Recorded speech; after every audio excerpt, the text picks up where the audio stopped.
Hello friends, welcome to my YouTube channel. तो आज की इस वीडियो में हम बात करेंगे मैट्रिक्स और डिटर्मिनेंट के बारे में। हम इस टॉपिक को स्टार्ट करते हैं। तो सबसे पहले आता है आपका मैट्रिक्स। अब मैट्रिक्स के अंदर यहाँ पे डेफिनेशन लिखी गई है। A matrix is a collection of number arranged into a fix number of rose and column. अब मैट्रिक्स के अंदर यहाँ पे अरेंजमेंट होता है नंबर्स का। अब नंबर्स को आप रो में या फिर कॉलम में किस तरीके से रिप्रेजेंट करते हैं। तो यहाँ पे अगर मैं आपसे बोलूँ कि मैंने आपको नंबर दिया 1 2 3 4, अब इस नंबर को आपको रिप्रेजेंट करना है। तो एक स्टूडेंट ने यहाँ पे रिप्रेजेंट किया इस फॉर्म में 1 2 3 4। सेकेंड स्टूडेंट ने यहाँ पे इसको रिप्रेजेंट किया 1 2 3 4। अब यहाँ पे थर्ड स्टूडेंट ने इसको रिप्रेजेंट किया 1 2 3 4। तो ये सभी वे में यहाँ पे इसको पॉसिबल है। यहाँ पे हम इसको किसी भी तरह से इसको अरेंज कर सकते हैं। तो इसको हम बोलते हैं मैट्रिक्स का फॉर्मेशन। अब इसके बाद में यहाँ पे जो आपका मैट्रिक्स होता है ये कलेक्शन होता है नंबर्स का, क्योंकि इसके अंदर यहाँ पे नंबर्स की अरेंजमेंट को हम फिक्स करते हैं। या तो आप इसके अंदर रोज के फॉर्म में लिखते हैं या फिर कॉलम। अब जब भी यहाँ पे इस टाइप से यहाँ बनता है तो इसको हम बोलते हैं रो। तो यहाँ पे कितनी रो है, इसको बोलेंगे 1। अब इस तरीके से होता है तो इसको हम बोलते हैं कॉलम। तो ये है कॉलम नंबर 1। अब रो कितनी है इसमें 1 2 3 4। तो यहाँ पे रो है 4 और यहाँ पे कितने कॉलम है 1 2 3 4। तो यहाँ पे है 4 कॉलम। अब ये आ गया आपका रो एंड कॉलम। अब इसके अंदर हम देखेंगे तो यहाँ पे कितनी रो है 1 एंड 2 और यहाँ पे कितने कॉलम है 1 एंड 2। तो यहाँ पे रो है 2 एंड कॉलम इज 2। तो इस तरीके से हम रिप्रेजेंट करते हैं मैट्रिक्स को। अब यहाँ पे आता है कि अगर मैं आपसे बोलूँ कि एलिमेंट्स ऑफ मैट्रिक्स क्या होता है। अब यहाँ पे एलिमेंट्स की बात करते हैं तो एलिमेंट्स के अंदर आता है कि आप यहाँ पे कितने नंबर्स को यहाँ पे रिप्रेजेंट करते हैं। तो हमने यहाँ पे लिखा 1 2 3 4 5 6। तो ये सभी इसके एलिमेंट्स हैं। अब यहाँ पे हम देखते हैं रो और कॉलम को। तो रो कितनी है यहाँ पे 1 2 3। तो रो है यहाँ पे 3 और कॉलम है 1 2। Column is 2। अगर यहाँ पे ऑर्डर की बात करते हैं, order of matrix. Order of matrix के अंदर ये देखते हैं कि इसको हम किस तरीके से लिख सकते हैं। तो ऑर्डर ऑफ मैट्रिक्स को लिखने का तरीका होता है number of row multiply number of columns. Number of row को हम मल्टीप्लाई करेंगे नंबर ऑफ कॉलम से। तो यहाँ पे आएगा आपका 3 × 2। अब यहाँ पे इसको मल्टीप्लाई करके नहीं लिखना, बस ये इसके रिप्रेजेंट करने का एक वे है। तो यहाँ पे अगर हमें इसे लिखना हो तो हम सबसे पहले लिखेंगे रो को। तो रो कितनी है यहाँ पे 1 2 3 मल्टीप्लाई कॉलम 1 2। तो इस तरीके से आता है आपका एलिमेंट्स एंड ऑर्डर। अब यहाँ पे आता है, अगर मैं आपसे यहाँ पे पूछती हूँ, यहाँ पे मैंने एक क्वेश्चन लिया 1 2 3 7 6 9 4 2 3 5 4 1। अब यहाँ पे रो और कॉलम कितनी है, तो यहाँ पे रो और कॉलम को हमें फाइंड करना है। तो सबसे पहले आता है रो 1 2 3। तो यहाँ पे रो है 3 एंड कॉलम 1 2 3 4। तो यहाँ पे टोटल 4 कॉलम है। इसको रिप्रेजेंट करने का ऑर्डर होता है 3 × 4। तो यहाँ पे सबसे पहले हम रो को लिखते हैं और उसके बाद में हम कॉलम को यहाँ पे लिखते हैं। तो ये आता है आपका मैट्रिक्स फॉर्मेशन का। इसके बाद में हम यहाँ पर एक क्वेश्चन लेते हैं, तो इसको क्वेश्चन को सॉल्व करते हैं। अब यहाँ पे हमने एक क्वेश्चन लिया है जिसके अंदर यहाँ पे आपसे पूछ रहे हैं कंस्ट्रक्ट अ 2 × 2 मैट्रिक्स, जिसके अंदर आपको A = Aij whose element are given by. अब यहाँ पे आपको एलिमेंट फाइंड करने के लिए यहाँ पे एक क्वेश्चन गिवन है। तो सबसे पहले आप ये सवाल पूछेंगे कि मैम Aij क्या होता है। तो Aij को कैलकुलेट हमें करते हैं। सबसे पहले यहाँ पे जो नंबर आता है उसको हम बोलते हैं A11। 1 हमने इसलिए लिखा क्योंकि ये रो 1 है और कॉलम 1 है, इसलिए 1 1। अब यहाँ पे आएगा C2 C3। तो अब यहाँ पे R1। अब इसके बाद में सबसे पहले हम A को लिखेंगे और इसके बाद में कॉलम का 2। इसके बाद में R का यहाँ पे आएगा 1 एंड कॉलम का 3। इसके बाद में हम R2 कॉलम निकालते हैं, R2 रो। तो यहाँ पर आएगा 2 और C का आएगा 1। इसके बाद में यहाँ पे आएगा 2 2 और यहाँ पे आता है आपका 2 3। तो ये आपका बन गया है यहाँ पे मैट्रिक्स फॉर्मेशन। अब इसके बाद में आपको ये जो मैट्रिक्स है इसका ऑर्डर क्या है, तो आप इसका ऑर्डर बोलेंगे कि मैम इसके अंदर 2 रो है एंड देयर आर 3 कॉलम्स। तो इसका यहाँ पे ऑर्डर बनता है 2 × 3।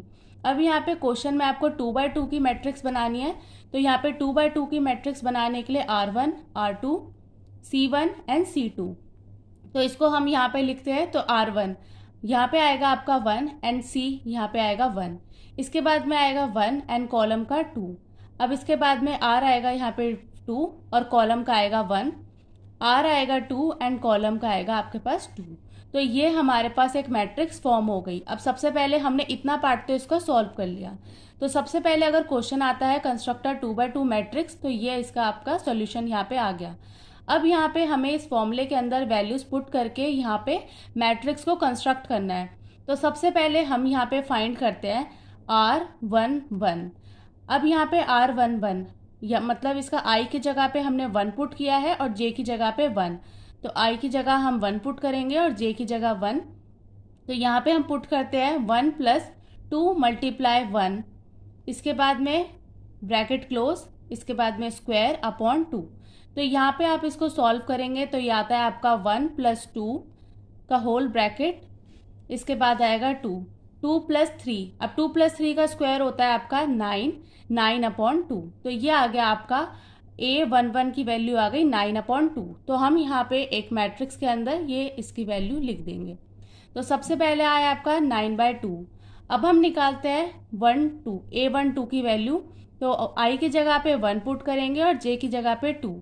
तो यहाँ पे अब हम सॉल्यूशन में पुट करते हैं 1 + 2 × 2 दैट इज 4 का होल ब्रैकेट, इसके बाद में यहाँ आता है होल स्क्वायर अपॉन 2। 4 + 1 का होल स्क्वायर होता है 5, 4 + 1 दैट इज 5। इसका हमें करना है स्क्वायर, तो यह आएगा आपका 25/2। इसके बाद में अब हम यहाँ पे फाइंड करते हैं A13 नहीं है, यहाँ पे A21। तो यहाँ पे I की जगह पे आपको 2 पुट करना है और J की जगह पे 1। तो यहाँ पे हम पुट करेंगे 2 + 2 × 1 स्क्वायर अपॉन 2। 2 + 2 4 और 4 का स्क्वायर होता है आपका 16/2। 16/2 को आप कट कर देंगे तो ये आता है आपका 8। तो 8 यहाँ पे आप पुट कर देंगे। इसके बाद में आपका है लास्ट A22। A22 को आप सॉल्व करेंगे तो इसके अंदर आता है, तो यहाँ पे हम पुट करेंगे 2 + 2 × 2 दैट इज 4 का whole square upon 2। 4 + 2 that is 6, 6 का होल स्क्वायर 36/2। इसको आप क्रॉस करेंगे तो ये आता है आपका 18। तो यहाँ पे हमारा ये जो क्वेश्चन है ये सॉल्व हो गया है। और इस क्वेश्चन का अगर हम इतने पार्ट की बात करें कंस्ट्रक्ट अ 2x2 मैट्रिक्स, तो ये हमने सबसे पहले 2x2 मैट्रिक्स को कंस्ट्रक्ट कर दिया। यहाँ पे हमें AIJ की वैल्यू गिवन थी, तो हमने AIJ की वैल्यूज़ को यहाँ पे पुट कर दिया और इसके बाद में हमारी जो मैट्रिक्स है वो ये बन के आई है। तो यहाँ पे आप देख सकते हैं A11 की वैल्यू है 9/2, A12 की वैल्यू है 25/2, A21 की वैल्यू है 8, A22 की वैल्यू यहाँ पे आई है आपकी 18। तो इस तरीके से आपका मैट्रिक्स को यहाँ पे हम कंस्ट्रक्ट करते हैं। तो आज की वीडियो में बस इतना ही। इसके साथ में मैं आपको एक होमवर्क क्वेश्चन भी दूंगी और होमवर्क क्वेश्चन में आपको यहाँ पे मैट्रिक्स को कंस्ट्रक्ट करना है। तो सबसे पहले मैं आपके लिए क्वेश्चंस लिखती हूँ। तो यहाँ पे हमने क्वेश्चन लिखा है construct a 3x3 matrix A is equals to AIJ and AIJ की आपको वैल्यू फाइंड करनी है I + J। अब सबसे पहले मैं आपको 3x3 की मैट्रिक्स बना के यहाँ पे दिखाती हूँ किस तरीके से आप यहाँ पे बनाएंगे। तो ये यहाँ पे 3 मतलब आपकी रो कितनी होंगी 3 और कॉलम कितने बनने वाले हैं यहाँ पे 3। तो यहाँ पे C3, तो हमने यहाँ पे लिख दिया A11, A12, A13, A21, A22 and A23, A31, A32 and A33। इसके बाद में आप यहाँ पे वैल्यूज़ को पुट करेंगे तो AIJ की वैल्यू आप यहाँ पे लिखेंगे A11।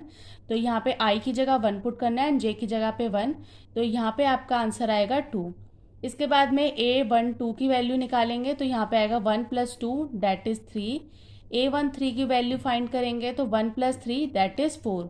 तो इस तरीके से आपको यहाँ पे इसको फॉर्म करना है 2 3 4।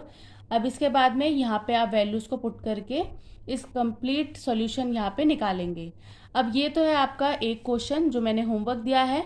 इसके बाद में आपको सेकंड क्वेश्चन होमवर्क देती हूँ। तो यहाँ पे आपको AIJ की वैल्यू फाइंड करनी है I - J। आई माइनस जे, तो आपकी वैल्यूज़ जो है वो ज़ीरो में भी आएंगी और नेगेटिव भी आएंगी। तो मैट्रिक्स के अंदर जो वैल्यूज़ होती है माइनस में भी होती हैं और ज़ीरो में भी होती है।